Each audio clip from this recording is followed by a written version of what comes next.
Ah, tu pouvais déjà avoir un avis sur Gérard Miller quand même. Oui. Ah non, moi je le voyais, je trouvais méchant cet homme-là. Moi je fais des émissions avec méchant. lui sur U24. On parle de la gauche bien pensante à travers le cas de Gérard Miller. Vous savez que j'ai beaucoup parlé de cet homme sur Radio Courtoisie. Vous trouverez sur mon site Jean-Luc Robert, psychologue YouTube, toutes les vidéos sur Gérard Miller. Bon, et vous trouverez aussi sur GPTV. Sachez que demain, c'est-à-dire mardi, je ferai encore une émission spéciale sur un livre qui vient de sortir sur Gérard Miller. Je trouvais méchant. J'avais une antipathie méchant. spontanée à son égard. Voilà, pas agréable, méchant. Mais de là à envisager qu'il hypnotise des Ça femmes. existe la méchanceté de temps en temps.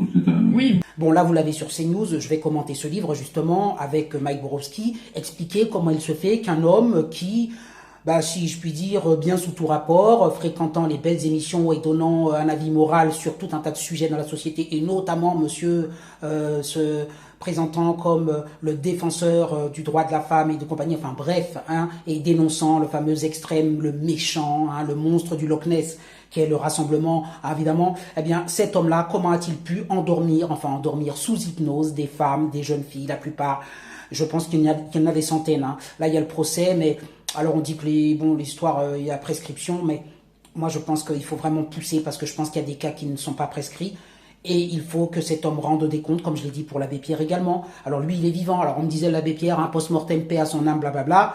Moi, j'apprécie pas, mais en tout cas, cet homme-là, lui, il est vivant. Alors, et c'est quand même bien grave, parce que profiter de son statut de psychanalyste. Des gens qui sont pas gentils. Vous avez raison, mais c'est pas pour ça que ce sont des gens qui parfaitement raison aussi. Vous avez parfaitement raison, mais bon, moi, j'avais pas envie de dire. Non, bien d'ailleurs, il m'a pas. Je n'entrais pas dans ses.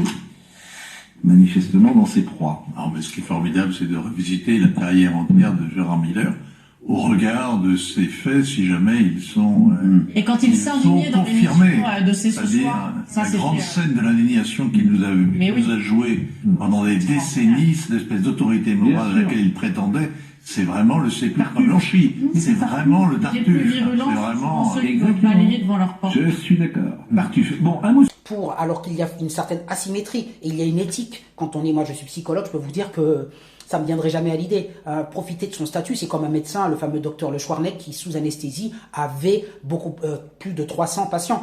C'est profiter de son statut pour commettre. Pour moi, ça crée une sorte de, comment vous dire, ça alourdirait la peine et le jugement, ça le rendrait d'autant plus sévère parce que c'est des circonstances vraiment aggravantes que de profiter de son statut, de cette asymétrie, de la faiblesse, de la vulnérabilité de jeunes patientes, de jeunes filles, même si c'était pas des patientes puisqu'il dit oui, moi je les amenais chez moi, mais bon, en gros elles étaient fans et tu leur as fait signer des autographes et tu profites de cela pour attirer ses fans et, si je puis dire, moitié fan et moitié moitié patient, enfin, je ne sais pas, tu profites de ça pour, sous hypnose, donc modifier leur état de conscience et bien sûr, abuser de ces jeunes filles.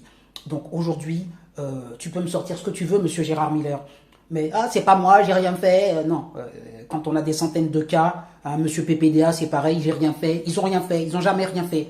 Il y a des centaines de femmes, de femmes victimes. Je suis pour le droit de la femme et la défense des femmes. Alors évidemment, les fameuses féministes, puisqu'elles sont censées être de gauche, nous ne les entendons jamais critiquer un Gérard Miller. Vous l'entendrez sur un autre, mais sur Gérard Miller, on ne les entend pas.